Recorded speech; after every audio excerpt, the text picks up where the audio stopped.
сонымен достар, кеше не болды? Все-таки рынок құлады. Крипто нарығында, жалпы экономика нарығында үлкен қорқынышты жағдай болды. Түнде 1 сағаттың ішінде фундаменталды криптовалюталар тіпті 80%-ке дейін құлаған болатын. Не үшін болды, қалай болды, қазір түсіндіріп айтайын. Трамп кеше хабарлама жасады, Қытайға налогтарды 100%-ке өсетіндігін айтты. Осы сәтте рынок құлағаннан кейін киттар дұрыс пайдаланды, рынок төмен қарай максимум құлаған болатын.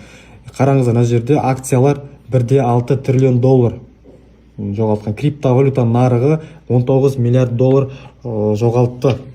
Дәл мына жерде қарасаңыздар, мысалы фундаменталка тон монетасының өзі қараңыздар 80% құлады.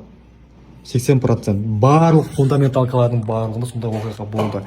Енді бұл черный лебедь деп аталады. Бұндай жағдай редко кездесетін нәрсе. Бұл қалыпты жағдай деп ойлаймын, өйткені бычный рыноктың алдында нарықта тазалау керек. Мысалы айтатын болсақ, ракета аспанға ұшатын кезде де салмақпен көтеріледі, ары қарай жоғары қарай кету үшін, ату үшін ол артық салмақты және де қажет емес заттардың барлығын лақтырып тастап, ары қарай өзі ұшатын болады. Тура сол сияқты крипто нарығы да рынок тазаланды полностью. Криптоскам, криптоға сенім бітті, кейбір адамдарда рыноктан шықты. Ары қарай крипто нарығы өседі. Енді дәл осы сәтте бұл крипто портфель жинайтын нағыз уақыт. Бұндай жағдай бір 5 жылда бір рет қайталатын нәрсе. Менің WhatsApp-ма өтіп, профильға өтіп, WhatsApp группаға өтсеңіздер, сол жерде крипто портфель жасау, криптоны қалай сатып алу керектігі туралы мен информациялар, тегін видеороликтар жіберетін боламын.